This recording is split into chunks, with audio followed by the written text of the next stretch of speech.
It starts subtly like a breeze, so gentle you mistake it for warmth. The narcissist doesn't show up wearing a warning label. No, they arrive with charm, with attention so focused it feels like you're being truly seen for the first time. They study your gestures, mirror your energy, make you feel like you're the most fascinating person in the room, and for a while it feels magical, intoxicating. But Carl Jung once said that the personath mask we wear to face the world is not the true self, and no one wears a more carefully crafted mask than a narcissist. Beneath their magnetic presence is not depth, but calculation. They don't fall in love with you. They fall in love with what you give them: admiration, attention, the reflection of someone who looks powerful through your eyes. Their control isn't loud. It's not brute force. It's the kind that whispers, the kind that seduces. They don't take your freedom. You offer it, piece by piece, convinced it's devotion. And that's how the illusion begins, wrapped in praise, cloaked in care. They'll tell you that you're special, different, destined. But what they're really doing is laying the groundwork for control, brick by silent brick. They give you a pedestal not to elevate you, but so they can decide when to pull it out from under you. You see, to the narcissist, connection is not about intimacy, it's about possession. The relationship is not a dance, it's a stage where only one can shine. The moment you begin to glow too brightly, they dim the lights. Not with cruelty, not at first, with suggestions, with doubts, with, "Are you sure?" And, "Maybe you misunderstood. This is not love, this is strategy." A slow distortion of your reality to fit the mold of their control. And once you've bought into the mask, once you've made their illusion your truth, that's when they feel powerful. Not because they are, but because you believe they were. That's the heart of it. Their control only works when you forget who you are. But what they never see coming is the moment you remember. It doesn't feel like manipulation in the beginning. It feels like passion, like being chosen, like finally being seen in a world that often looks right through you. The narcissist knows this, they use it. They read your wounds like a map and offer exactly what your younger self always longed for: validation, protection, presence. It's not love they give, it's bait. And it comes wrapped in affection so intense it leaves you dizzy.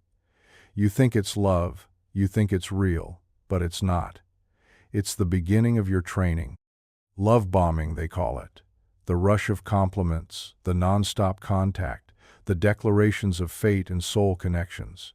It feels like magic, but it's manipulation dressed as intimacy.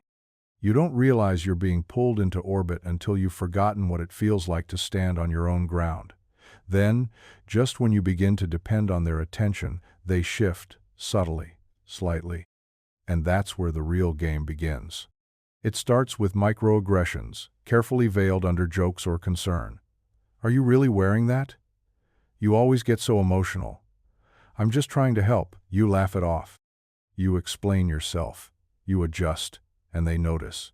They file it away, because every time you shrink to make them more comfortable, they win. Every time you second-guess yourself, they feel more in control.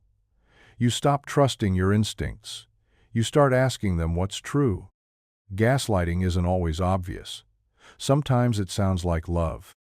"I didn't say that, baby. You must have misunderstood. You're overreacting. You know I'd never hurt you." And maybe they didn't mean it. Maybe they did. But the point is, you begin to doubt yourself, not them. You apologize first. You rationalize the hurt. You blame your own sensitivity. And that's exactly how they want it. Because if they can control how you see yourself, they never have to control you directly. You'll do it for them. What makes this stage so dangerous is how quiet it is. There are no red flags waving wildly, just a slow erosion of your self-trust. And by the time you realize you've changed, you can't even remember when it started. But they can, because it was always the plan, not to love you, to mold you. And now that they think they've succeeded, they believe you're theirs. But what they don't expect is what happens when the mold breaks. They counted on your collapse. That was always the end game. The narcissist builds their power on erosion's low, deliberate wear on your sense of self, your voice, your fire. They don't strike to destroy in a single blow. No, they drip it, daily. Guilt, then silence. Praise, then punishment. They wait, patiently, like a puppeteer watching strings tighten. And when tension rises, when the pressure builds, they lean back, expecting the familiar sequence, the breakdown, the apology, the begging to be understood. But with you, it never came. You didn't collapse. You didn't beg. You paused. You reflected. You endured. And that changed everything. See, the narcissist isn't built for your resilience. They don't know what to do with someone who still stands after the storm. They thrive when you break because when you shatter, they get to play savior and tormentor in the same breath. But you didn't give them that satisfaction. You felt the pain, yes. You stayed silent, yes. But inside that silence, something began to grow. Not weakness awareness, not surrender strength. That's when the panic began to set in, not in you and them. They sensed the shift. Even before you said a word, you no longer responded the way they trained you to. The bait stopped working. Their drama, their accusations, their sudden moments of sweetness, they all fell flat. You saw through the script, and they felt it. For the first time, their control wasn't automatic. Their words didn't land, their presence didn't impress. You weren't fighting back, but you also weren't folding. And that scared them more than rage ever could. Because when a narcissist sees you survive without their validation, their illusion starts to crack. They realize you were never fragile, you were just loyal. You were just loving. You were just hoping. But now, you've stopped hoping for them to change, and that's what terrifies them most. You didn't fall apart. You simply outgrew the game. And now, they're left in the echo of a breakdown that never came, facing the quiet, terrifying truth. They never broke you, they only revealed you. It doesn't happen all at once. The clarity arrives quietly like dawn creeping into a room that's been dark for far too long. At first, it's small things. A comment you would have explained away now rings differently. A silence that used to make you anxious now feels like space. You're not sure what changed, only that something has. You stop reacting. You start noticing. The grip they had begins to loosen, not because they let go, but because you stopped holding on. The awareness isn't dramatic. It's steady, grounded. It doesn't need to shout. It watches. And in that observation, you begin to reclaim something you didn't even realize was taking your perception. Carl Jung once said that, until you make the unconscious conscious, it will direct your life and you will call it fate. And that's exactly what begins to happen. You see the patterns, the cycles, the manipulation disguised as care, and with every realization, a little piece of your power returns. You begin to respond differently, not with anger, not with fear, but with distance, with stillness. You see their games but no longer feel compelled to play. Their provocations become noise. Their praise becomes irrelevant. Because now, you're not looking outward for truth, you're looking inward. You trust what you feel, what you see, and what you know. And the narcissist feels it, even if they can't name it. They sense the shift. The emotional leash they once tugged so easily is now limp in their hands. This is where the balance begins to tilt. You're no longer feeding the illusion. You're watching it dissolve. And with each moment of clarity, you become less reactive, more sovereign. They speak, and you listen, but now you hear the hollowness. They perform, but you don't applaud. And that silence, the one they used to fear, becomes your sanctuary. Clarity is not a light switch. It's a slow return to self. It's remembering the voice that was always yours, the intuition they tried to mute. And now that you've begun to hear it again, nothing they say can drown it out. This is the beginning of the end, not for you, but for the version of you they thought they could control. Carl Jung taught us that the shadow is everything we refuse to see in ourselves. The repressed shame, the wounds left untouched, the truth too painful to name. And the narcissist? They don't just deny their shadow, they outsource it. They hand it to you. Blame becomes projection. Fear becomes control. Everything they hate within themselves, they claim to see in you. They accuse you of being selfish when they are the ones who never gave. They say you're dramatic when they've been performing since day one. They call you insecure, yet their identity is stitched from validation and applause. This isn't coincidence. It's their survival strategy. If they can make you wear their shadow, they don't have to face it. But something went wrong with you, because when they tried to hand you the mask, you didn't put it on. You became their mirror end, not the one they wanted. You didn't reflect their illusion. You reflected their lack. You reflected the truth. And that kind of mirror doesn't crack, it reveals. And that revelation is unbearable. You were supposed to play the role, the rescuer, the apologizer, the confused one, the emotional punching bag. But instead, you held up their reflection and dared not to shatter. This is why the attacks became sharper, more desperate. Because the moment you stopped taking responsibility for their pain, they had nowhere to place it but back on themselves. And that is something they will do anything to avoid. They will rewrite the story, paint you as the villain, smear your name because the truth, if faced, would destroy their entire identity. What they feared wasn't your anger, it was your clarity. What shook them wasn't your voice, it was your silence. Because in your refusal to carry their shadow, you forced them to face it. And narcissists don't handle truth, they rearrange it. But now, with you out of reach, the mirror remains, still, unbroken, and it terrifies them. Because deep down, they know, the problem was never who you were. It was what they saw in you and couldn't bear to see in themselves. There's a moment when something inside you just clicks, not in anger, not in sadness, but in stillness. You stop arguing, you stop explaining, you stop performing emotional gymnastics to keep the peace. Not because you don't care, but because you finally do about yourself. That moment, the one where you detach without resentment, without drama, is the one they never expected. Because detachment to a narcissist is not indifference, it's mutiny. They fed on your emotions, your reactions were their nourishment, your confusion gave them control, your explanations gave them power, and now, suddenly, the fuel is gone. You don't answer every text. You don't defend every accusation. You don't chase their shifting standards. You've unplugged from their chaos. And in that quiet withdrawal, something becomes unmistakably clear. They needed your emotions more than they ever cared about your heart. Detachment isn't coldness, it's boundary. It's the radical decision to protect your peace at any cost.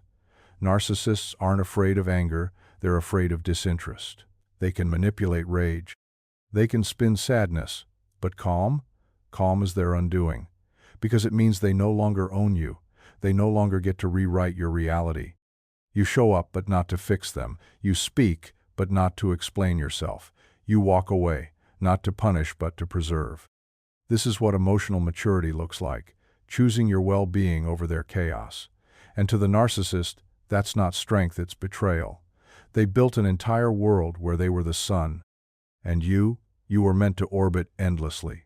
But now, you found your own gravity. They try harder, louder messages, guilt-laced pleas, accusations cloaked in care. But it's too late.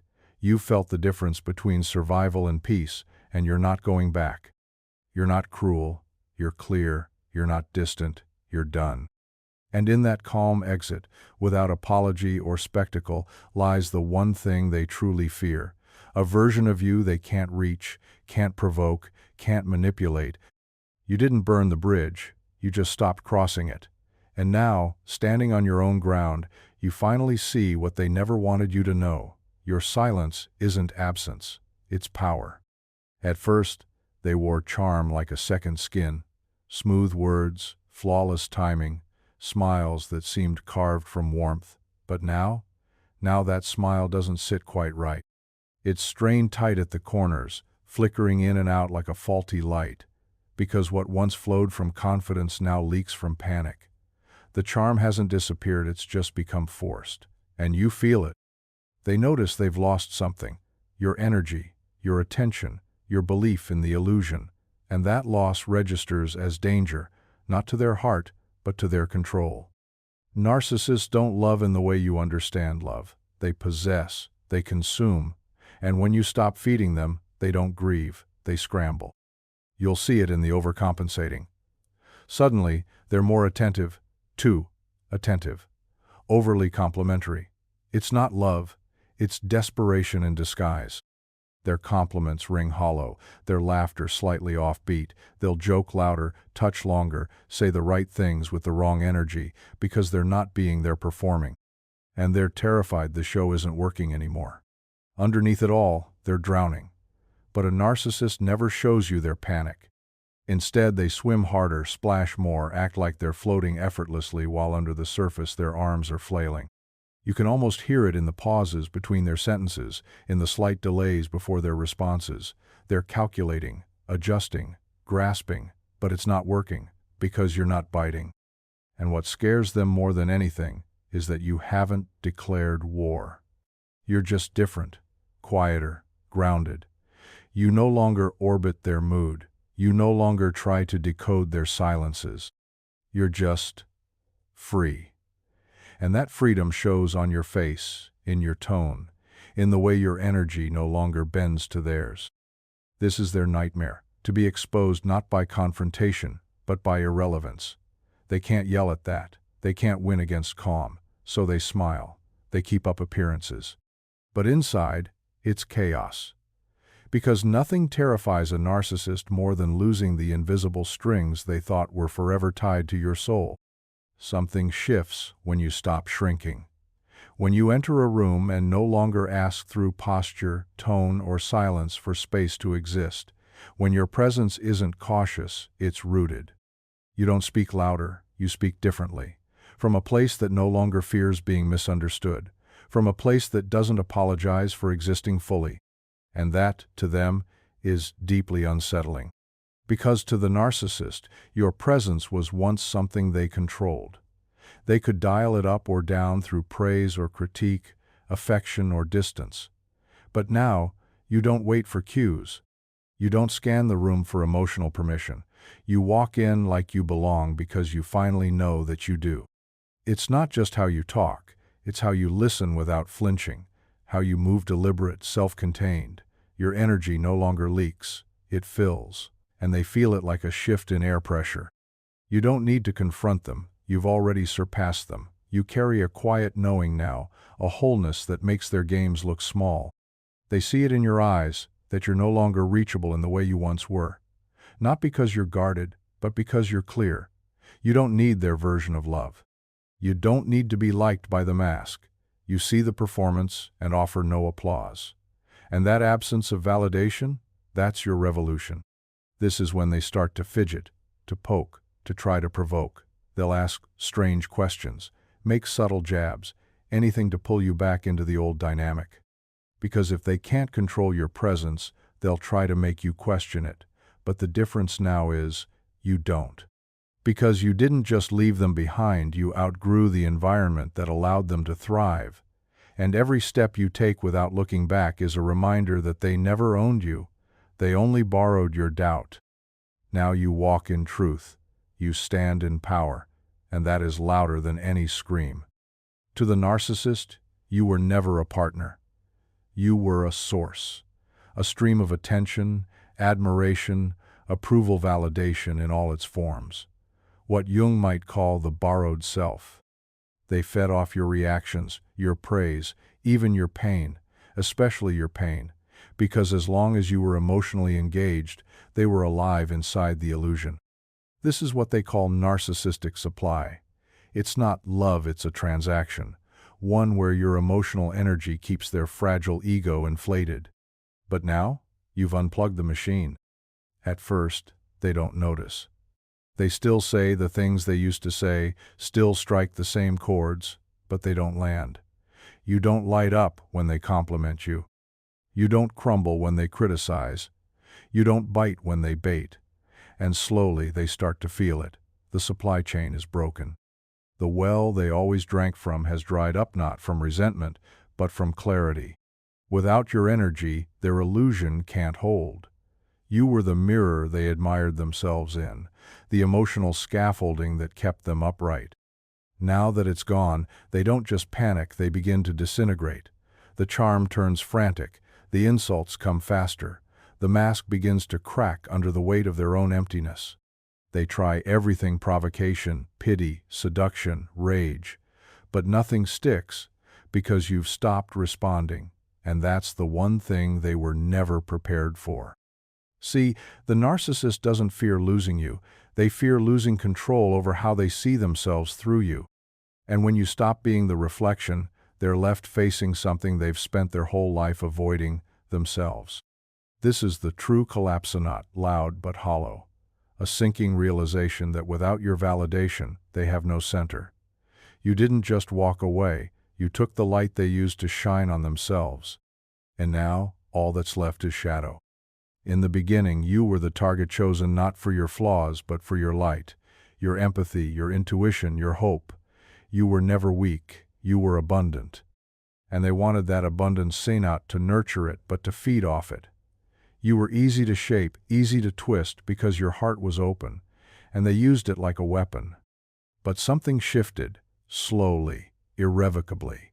You stopped absorbing their chaos, you started reflecting it, not intentionally, not spitefully, just by being still, just by no longer playing along. And suddenly you were no longer their prey, you were their mirror, a reflection they couldn't manage, a truth they couldn't rewrite. Jung said, "What you resist not only persists, but grows in size." And that's exactly what began to happen.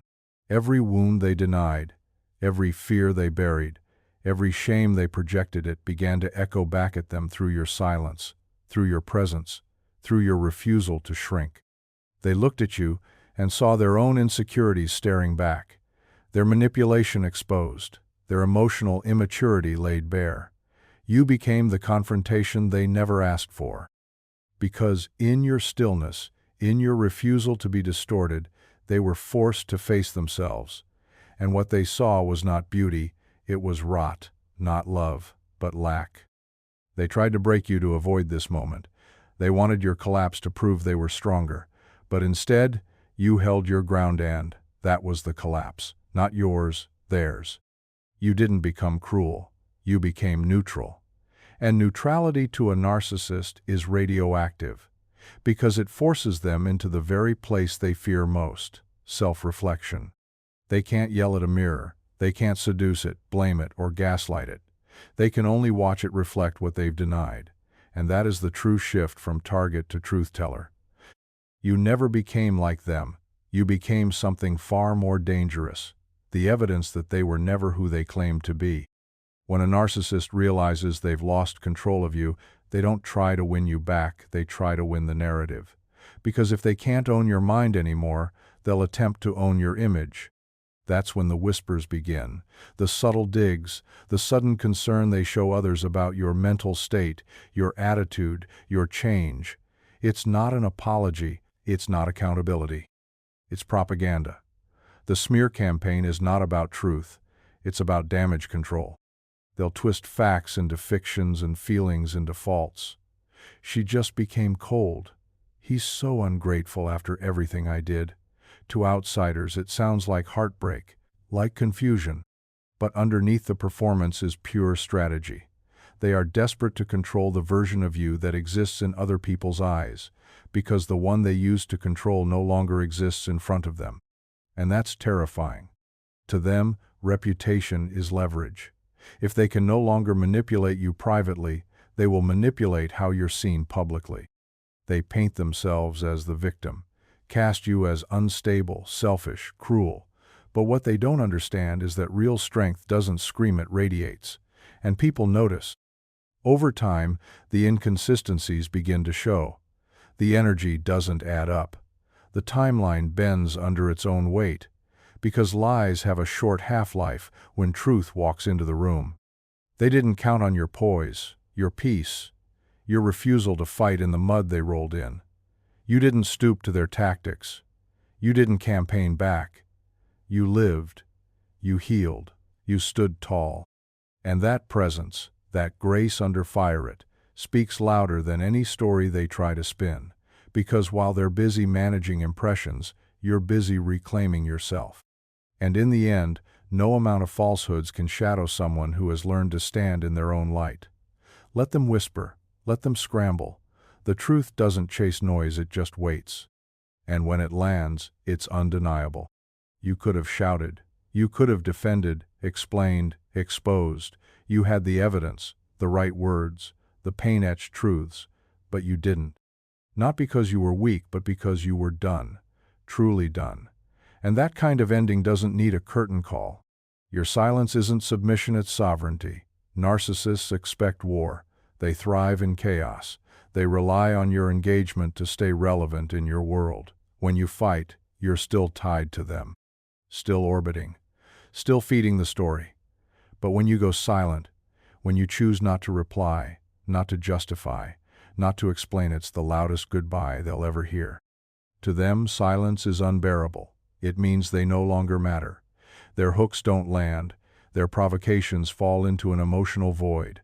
And that void?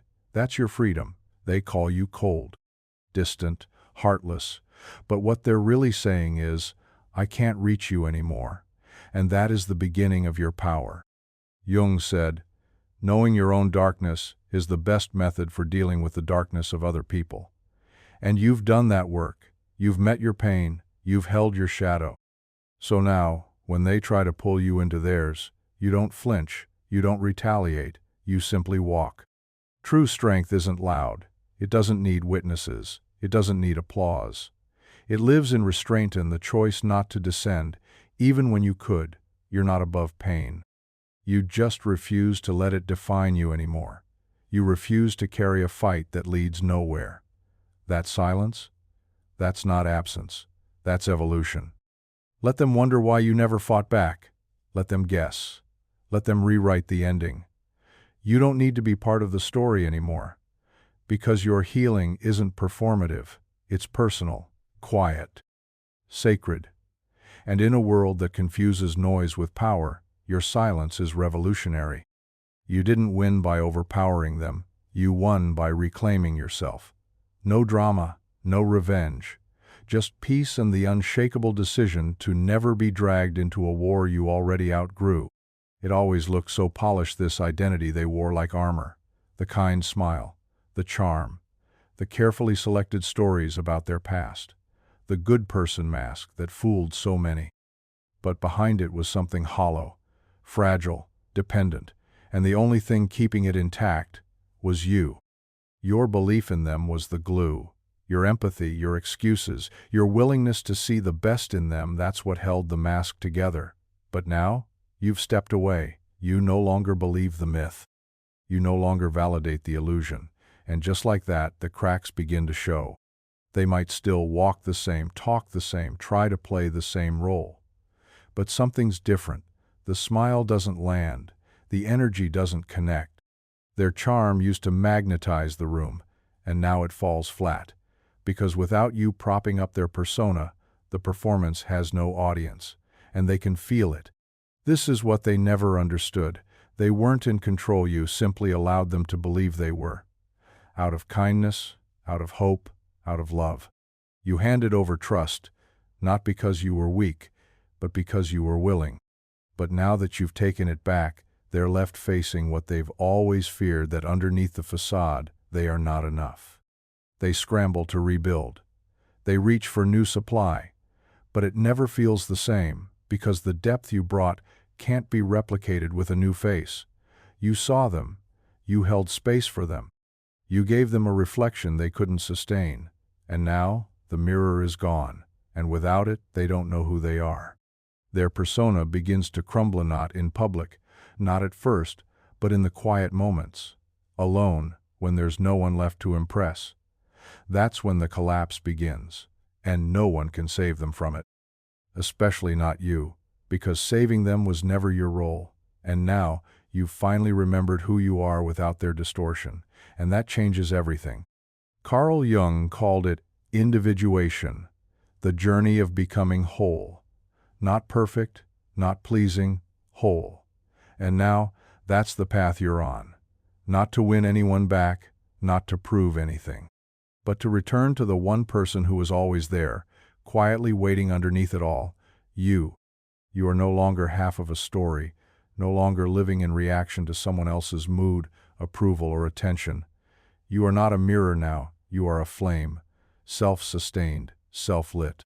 You stopped asking, "What do they want from me?" and started asking, "What do I want for myself?" And that question, simple as it sounds, opened every door that used to be locked.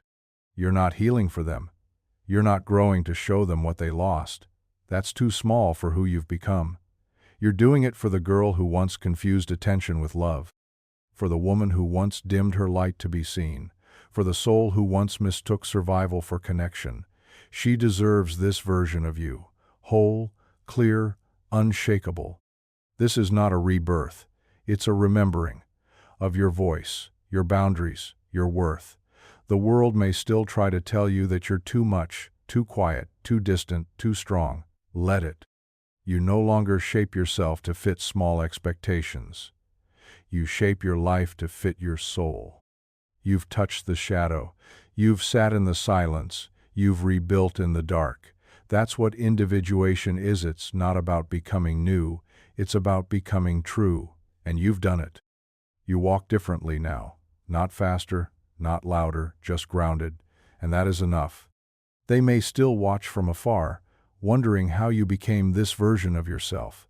But the truth is, you were always becoming her. They were just too focused on breaking you to notice. And now? Now you don't just survive. You are.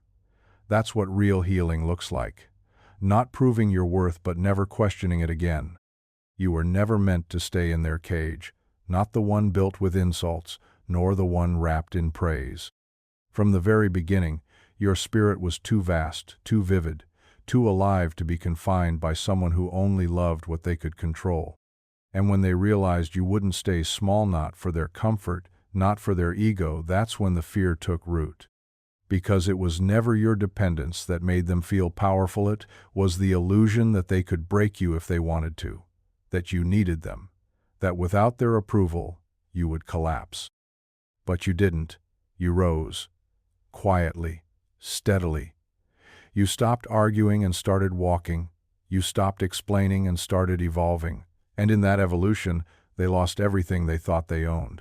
This was never about revenge. You didn't walk away to punish. You walked away to protect, to preserve, to rediscover the parts of you they tried to turn against you, your softness, your depth, your fire.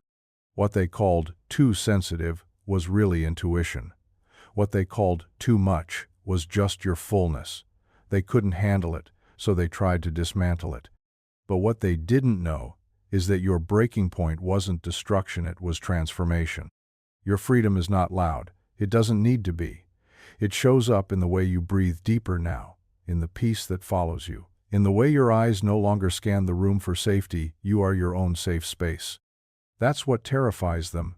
Not that you left, not that you stopped loving, but that you survived the storm they swore would ruin you and came back stronger, softer, wiser. The moment they realize they can't break you is the moment they truly break, because their power was never real. It only lived in the shadows of your doubt. And now, with your light turned all the way up, the shadows don't stand a chance. You're not unreachable, you're just no longer available for anything less than truth. You're not bitter, you're rooted. And the life you're living now? That's not revenge, that's rebirth. And it's everything they said you'd never find without them. But you did. And now they're left with the silence that follows every failed illusion while you walk forward, whole and free. Not because they broke you, but because they couldn't. Want to hear more of this? Then click on the video on the right-hand side, which is even more brutal.